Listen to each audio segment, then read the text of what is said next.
RBI ने एक ऐसा बोल्ड मूव लिया है जो कि प्राइवेट क्रेडिट स्पेस में ट्रेडिशनल एनबीएफसीज और प्राइवेट लेंडर्स का गेम बदल सकता है और मेन स्ट्रीम बैंक्स के लिए एक नई ग्रोथ अपॉर्चुनिटी क्रिएट कर सकता है। दूसरी कहानी गोल्ड की है, सोने की है। ग्लोबल अनसर्टेनिटी के बीच में गोल्ड ऑल टाइम हाई पर है। फेस्टिव शॉपिंग के लिए थोड़ा सा प्रॉब्लमेटिक है, लेकिन कुछ स्टॉक्स के लिए ये एक बोनांजा से कम नहीं। और तीसरी स्टोरी, रिन्यूएबल्स ने पहली बार कोल को पीछे छोड़कर वर्ल्ड का बिगेस्ट सोर्स ऑफ पावर बन गया है। ये शिफ्ट इंडिया के रिन्यूएबल सेक्टर के लिए क्या सिग्नल लेकर आया है? हाय एवरीवन, मैं हूं गौरी और आज हम इन 3 कहानियों का डीप डाइव करने वाले हैं जो इंडिया के फाइनेंशियल और इकोनॉमिक लैंडस्केप को शेप कर रही हैं। Let's dive in. पहले बात एक ऐसे रूल की जो कि प्राइवेट क्रेडिट और एनबीएफसी के $9 बिलियन के प्लेग्राउंड को शेक अप करने वाला है। आरबीआई ने अब बैंक्स को अलाउ कर दिया है कि वो शेयर ट्रांसफर्स के थ्रू एमएनए यानी कि मर्जर्स एंड एक्विजिशंस को फाइनेंस कर सके। मतलब अब ट्रेडिशनल एनबीएफसीज और प्राइवेट क्रेडिट फंड्स के डोमिनियन में बैंक्स ऑफिशियली एंटर कर गए हैं। अब तक का सीन ये था, बैंक्स मर्जर्स एंड एक्विजिशंस में लेंड कर सकते थे हार्ड एसेट्स पे, जैसे कि फैक्ट्रीज, प्लांट्स, ब्रांड्स, लेकिन शेयर परचेजेस जो कंट्रोल देती है वो उनके लिए बैन था। इस गैप को फिल किया private credit funds, NBFCs, mutual funds और ऑफशोर फॉरेन लेंडर्स ने, जैसा जेएसडब्ल्यू, एक्सोन नोबल और जुबिलेंट कोका कोला डील्स में देखा गया। लेकिन अब आरबीआई के नए प्रपोजल ने इस सिनेरियो को थोड़ा इंटरेस्टिंग कर दिया है। अक्टूबर पॉलिसी के साथ ही आरबीआई ने सजेस्ट किया कि बैंक्स को भी, मेन स्ट्रीम बैंक्स को भी कॉर्पोरेट बायआउट्स फाइनेंस करने की परमिशन मिलनी चाहिए। सिंपली देखा जाए तो बैंक्स भी अभी उन डील्स के लिए कंपीट कर सकते हैं जहां अब तक सिर्फ प्राइवेट क्रेडिट प्लेयर्स थे। अब आरबीआई का न्यू रूल कि banks can finance takeovers through shares का मतलब क्या है? फर्स्ट, ये प्राइवेट क्रेडिट फंड्स और एनबीएफसीज के लिए बार्गेनिंग पावर को गिरा सकता है। बैंक्स का lower cost of capital deals को अंडरकट करेगा। म्यूचुअल फंड्स और फॉरेन लेंडर्स के लिए कंपटीशन और भी ज्यादा टफ हो जाएगा। ये मूव सिर्फ क्रेडिट फाइनेंस का गेम नहीं बदलता, स्ट्रेटेजिक एमएनए और कॉर्पोरेट इंडिया को एक स्ट्रॉन्गर हैंड भी देता है, क्योंकि अब डोमेस्टिक क्रेडिट मार्केट डीप हो जाने वाला है। इंडियन कॉर्पोरेट्स अब ग्लोबल पीयर्स के इक्वल फुटिंग पे आ सकते हैं। मिड मार्केट एक्विजिशंस और एनसीएलटी रेजोल्यूशंस में बैंक्स के एंट्री से लिक्विडिटी और ऑप्शंस बढ़ेंगे। प्राइवेट क्रेडिट मार्केट अभी बूम में है। H1 2025 में total deployment $9 billion across 79 deals, a rise of 53% versus H1 of 2024। Domestic market में कोटक ऑल्टरनेटिव्स, 361, एवेंडस और एडलवाइस जैसे प्लेयर्स एक्टिव हैं, जबकि इंटरनेशनल लेवल पे ब्लैक रॉक, केकेआर, ब्लैकस्टोन और एडीआईए जैसे जायंट्स इंडिया में कैपिटल डिप्लॉय कर रहे हैं। उनके लिए आरबीआई के रिस्ट्रिक्शन ने एक तरीके का मोट क्रिएट किया था। अब जब ये रिस्ट्रिक्शन खुल रहे हैं तो कंपटीशन क्लियरली बढ़ेगा। अब बैंक्स के एंट्री से प्राइसिंग कॉम्प्रेस होगा, कंपटीशन टफ होगा जैसा कि मैंने बोला, और डील स्ट्रक्चरिंग में क्रिएटिविटी का स्कोप शिफ्ट होगा। यानी ये पावर शिफ्ट डायरेक्टली अफेक्ट करेगा बैंक और एनबीएफसी स्टॉक्स के परफॉर्मेंस को। इन्वेस्टर्स और ट्रेडर्स इस वक्त क्लोजली मॉनिटर कर सकते हैं कि कौन जीतेगा और कौन अडैप्ट करेगा। अब हम बात करते हैं गोल्ड की। It seems like gold has decided not to leave headlines ever. रोज नए रिकॉर्ड। अक्टूबर 8 को गोल्ड ने डोमेस्टिक फ्यूचर्स मार्केट में 1,23,770 पर 10 ग्राम्स तक का हाई टच कर लिया। सिल्वर भी 1,57,000 पर केजी के आसपास अपने लाइफ टाइम पीक पे है। ग्लोबल लेवल पे कॉमिक्स गोल्ड ने $4,000 पर आउंस को क्रॉस कर लिया है और ये हिस्ट्री में फर्स्ट टाइम हुआ है। सबसे बड़ा सवाल यहाँ पर यह है कि इस रैली का रीजन क्या है और ये कब तक चलेगी?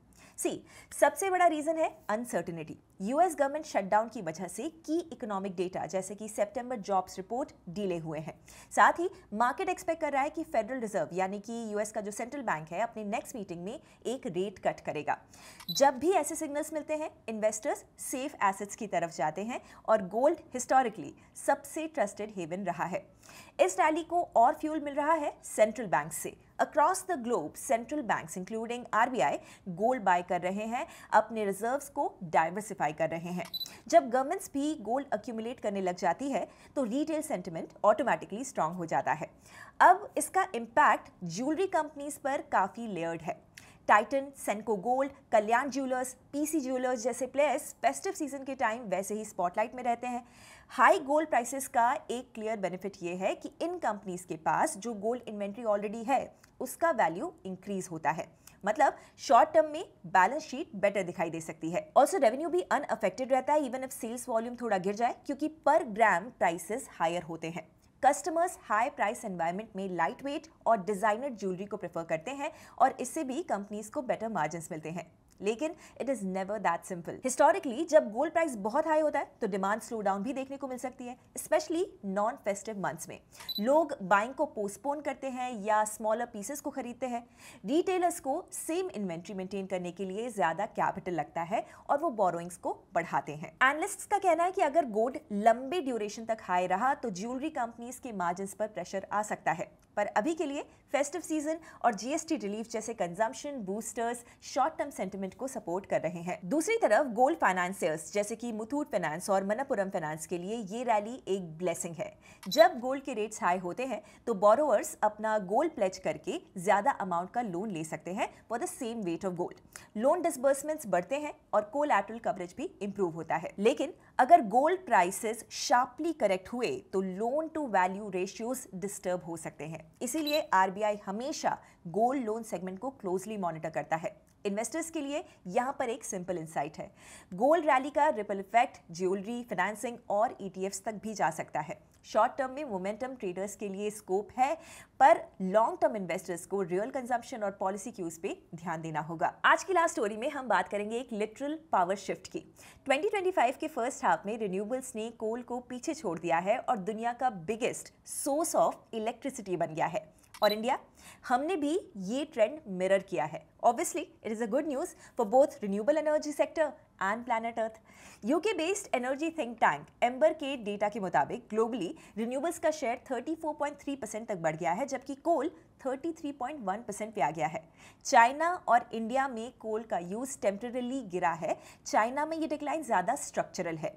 सोलर और विंड की ग्रोथ ने न सिर्फ न्यू इलेक्ट्रिसिटी डिमांड को मीट किया, बल्कि कोल और गैस का यूज थोड़ा कम भी किया। वहीं इंटरनेशनल एनर्जी एजेंसी की रिपोर्ट के मुताबिक 2030 तक global renewables more than double हो सकते हैं।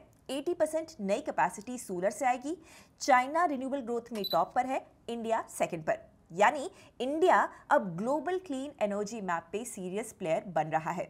And data shows this. Government के डेटा के मुताबिक 30 जून 2025 तक total installed capacity 485 gigawatt, renewables जिसमें solar, wind, small hydro, biogas आते हैं 185 gigawatt, large hydro 49 gigawatt, nuclear 9 gigawatt और थर्मल कोल प्लस गैस 242 गीगावाट तक पहुंच गए। यानी नॉन फॉसिल फ्यूल सोर्सेज पहली बार 50% मार्क को क्रॉस कर गए हैं।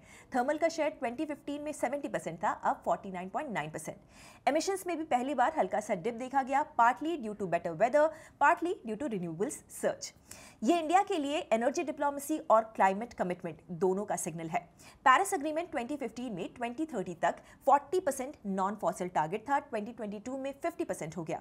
रिन्यूएबल सर्च से कार्बन डाइऑक्साइड एमिशंस कंट्रोल में आ रहे हैं। ग्लोबल इन्वेस्टर्स और ट्रेड पार्टनर्स ये ट्रैक कर रहे हैं कि इंडिया कैसे अब क्लीन एनर्जी मार्केट में सीरियस कंटेंडर बनता जा रहा है। लेकिन हर रोज शाइनिंग सक्सेस के पीछे चैलेंजेस भी छिपे होते हैं। First one is related to grid stability. India में सोलर और विंड रैपिडली ग्रो कर रहे हैं, लेकिन एनर्जी स्टोरेज अभी भी लिमिटेड है। सोलर इवनिंग्स में डिप करता है, डिमांड हाई रहती है। बेस लोड सपोर्ट अब थर्मल और न्यूक्लियर से आ रहे हैं। Second, distribution mess. स्टेट्स अपने इलेक्ट्रिसिटी रेवेन्यू लीक्स को प्लग नहीं कर रहे हैं। डिस्कॉम लॉसेस अभी भी सेंट्रल बैंक्स और गवर्नमेंट के पैसों से कवर हो रहे हैं। बट टेंशन मत लीजिए, गवर्नमेंट अब प्रोएक्टिव हो चुकी है, focusing on energy storage push, small modular reactors and thermal revival. Ministry of power ने बैटरी स्टोरेज के लिए VGF स्कीम को एक्सपैंड किया है with a total outlay of 5400 crore rupees. Pumped hydro भी 51 गीगावाट करने का प्लान है bye 2032। ISTS waiver for storage projects has been extended till June 2028। यानी ग्रोथ है, लेकिन एग्जीक्यूशन स्टेबिलिटी पे भी एक्टिवली काम चल रहा है। मार्केट्स के एंगल से हम देखें तो रिन्यूएबल एक्सपेंशन से ग्रीन एनर्जी इन्वेस्टमेंट अपॉर्चुनिटीज का रास्ता खुल जाता है। कोल रिडक्शन और एमिशंस कंट्रोल से इंडिया की ESG क्रेडिबिलिटी ग्लोबल मार्केट्स में बूस्ट होगी। लेकिन थर्मल डिपेंडेंस और डिस्कॉम इनएफिशिएंसीज रिस्क फैक्टर्स हैं जो कि डिसीजंस के वक्त ध्यान में रखने होंगे। सो यस, इन्वेस्टर्स के लिए ये एक गोल्डन अपॉर्चुनिटी बन सकता है, लेकिन केयरफुल स्ट्रैटेजी और रिस्क असेसमेंट के साथ।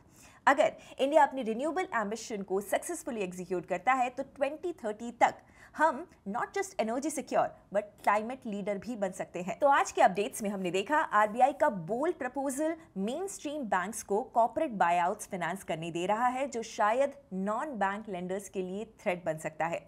गोल्ड रिकॉर्ड हाई टच कर रहा है, ज्वेलरी और फाइनेंसियर्स शॉर्ट टर्म बेनिफिट ले रहे हैं, लेकिन डिमांड और वॉलेटिलिटी पे भी नजर रखना काफी जरूरी है। और रिन्यूएबल्स ने फर्स्ट टाइम कोल को पीछे छोड़ दिया है।